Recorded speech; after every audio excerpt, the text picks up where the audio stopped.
بسم اللہ الرحمن الرحیم، السلام علیکم ورحمۃ اللہ وبرکاتہ۔ اچھا، یہ آیت تیسری اور چوتھی ہے سورہ آل عمران کی۔ اس میں اللہ پاک فرماتے ہیں کہ یہ جو تورات ہے اور انجیل ہے، قرآن ان کی تصدیق کرتا ہے، اور ساتھ یہ فرماتے ہیں کہ یہ جو تورات انجیل ہے یہ بھی ہدایت بن کے آئی تھی اور لوگوں کے لیے مجسم ہدایت تھی۔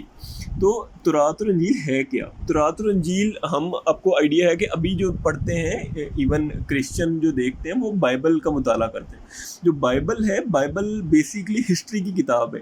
یہ بیس کرتی ہے تورات پہ اور انجیل پہ۔ اچھا، جو اولڈ ٹیسٹیمل ہے بائبل کا، وہ 5 کتابیں ہیں۔ اس کی پہلی 5 کتابیں یہ تورات پہ بیس کرتی ہیں، جو وہ کرسچن کہتے ہیں، اور یہ حضرت موسیٰ علیہ السلام پہ نازل ہوئی تھی۔ اور جو انجیل ہے وہ کلیم کرتے ہیں، جو نیو ٹیسٹیمل ہے اس کی جو 4 بکس ہیں وہ کلیم کرتے ہیں کہ یہ حضرت عیسیٰ علیہ السلام پہ نازل ہوئی تھی، اور وہ ان پوری کو حق مانتے ہیں۔ اصل میں یہ ہیں کیا؟ اچھا، جو تورات ہے، یہ حضرت موسیٰ علیہ السلام کے، آپ کو آئیڈیا ہے کہ کوئی 40 ایئرس تھے ان کی بعثت کے، نبوت کے، جس میں ایک نازل ہوئی، جس میں اللہ پاک سے ان کی گفتگو ہوئی اور وہ سارے معاملات ہوئے، اور اس میں جو 10 احکامات تھے وہ تو اللہ پاک نے انہیں پتھر کی لو پہ دے دیے، انہوں نے ویسے ہی حضرت موسیٰ علیہ السلام نے اپنی قوم کو آ کے دے دیے۔ اور باقی جو سارے احکامات تھے جو ان کے 40 ایئرس میں حضرت موسیٰ علیہ السلام نے اپنی قوم کو دیے، وہ سب کو لکھوا کے حضرت موسیٰ علیہ السلام نے اس کی 12 نقلیں بنوائی تھی، اور 12 نقلیں بنوا کے اس کو پھر 12 قبیلوں میں تقسیم کر دیا تھا۔ یہ وہی قبیلے تھے وہ جو آپ کو آئیڈیا ہے قرآن میں، جب انہوں نے پانی مانگا تو حضرت موسیٰ علیہ السلام نے اپنی جب وہ چھڑی ماری اور آسا جو مارا، تو اس سے وہ پھر 12 چشمے پھوٹ نکلے تھے، اور وہ پھر ہر قبیلے نے اپنا اپنا وہ چشمہ لے لیے تھے۔ یہ وہی 12 قبیلے تھے جو حضرت موسیٰ علیہ السلام کی قوم میں ڈیوائیڈ ہو گئے تھے، اور ان سب کو دے دیا۔ اور ایک جو اس کا نسخہ تھا، وہ بنی لادی کو، وہ جو پتھر کی لو پہ اللہ پاک نے دیے تھے، اس کو اس کے ساتھ ملا کے ایک صندوق میں محفوظ کر کے انہوں نے رکھ دیا۔ یہ جو تھا، یہ حضرت جب تک ان کے پاس بیت المقدس رہا، یہ بیت المقدس میں بیسیکلی محفوظ کیا گیا تھا۔ یہ ان کے پاس ویسے ہی بنی اسرائیل کے پاس محفوظ رہا، لیکن جب بیت المقدس ان سے چھین لیا گیا، اور پھر آپ کو آئیڈیا ہے کہ بنی اسرائیل کی مسجدوں کی اینٹ سے اینٹ بجا دی گئی، تو پھر انہوں نے بنی اسرائیل سے ان کے جو نسخے تھے یہ بھی وہ ہو گئے، گم ہو گئے۔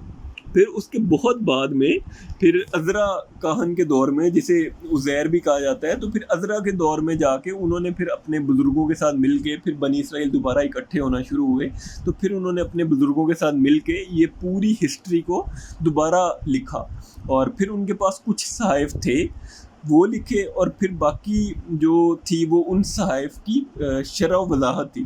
یہ بیسیکلی جو موسٹلی تھی، یہ سیرت تھی حضرت موسیٰ علیہ السلام کی، جس پہ یہ بیس کر رہے تھے۔ یہ ساری تورات ہے، اور اس میں جو تورات جو قرآن بیان کرتا ہے، یہ پوری سیرت نہیں ہے۔ قرآن اس میں وہ سارے مقامات بیان کرتا ہے جس میں آپ اگر تورات کو پڑھیں تو آپ کو آئیڈیا ہوگا بائبل کو پڑھنے سے، کہ جس میں وہ کہتے ہیں کہ حضرت موسیٰ علیہ السلام بتاتے ہیں کہ یہ اللہ نے حکم دیا کہ اس سے رک جاؤ، یہ کرو۔ وہ سارے جو احکامات ہیں وہ اصل میں تورات ہیں، لیکن جو اس کی شرح وضاحت ہے وہ تورات نہیں ہے، اس میں آپ کو اختلاف مل جائے گا۔ وہ ہسٹری ہے بیسیکلی۔ اور پھر جو انجیل ہے، انجیل بھی جو حضرت عیسیٰ علیہ السلام کے 2.5 سے 3 سال جو بعثت نبی انہوں نے جو ارشادات دیے تھے اس پہ بیس کر رہی ہے۔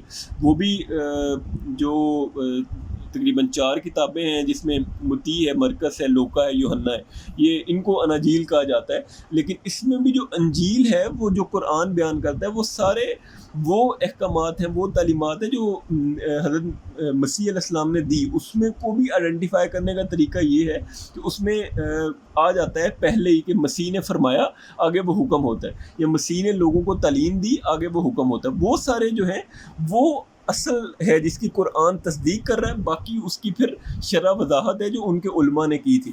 اور ایسے ہی جو تورات کے ساتھ ہے، یہی معاملہ انجیل کے ساتھ ہے۔ تو ان کو قرآن نے تصدیق کی ہے کہ یہ جو ہے یہ اللہ ہی کی طرف سے ہدایت بن کے آئے تھے۔ اور پھر جب قرآن نازل ہوا تو آپ کو پتہ ہے قرآن اللہ پاک نے نبی پاک صلی اللہ علیہ وسلم کی زندگی میں ہی مرتب کر دیا، اور وہ ہسٹری کا دور تھا تو اس وقت یہ لکھا بھی گیا، اور اس کے ساتھ قرآن کا معجزہ یہ بھی تھا کہ وہ ہزاروں لوگوں نے اس کو حفظ کر لیا، اور پھر وہ ہزاروں لاکھوں میں تقسیم ہوئے، اور وہ سارا آج بھی آپ دیکھیں کہ قرآن لفظ ب لفظ جو محفوظ ہے، اس کی میجر وجہ یہی تھی، ایک تو اس کو یاد کر لیا گیا، دوسرا اس کو لکھ لیا گیا۔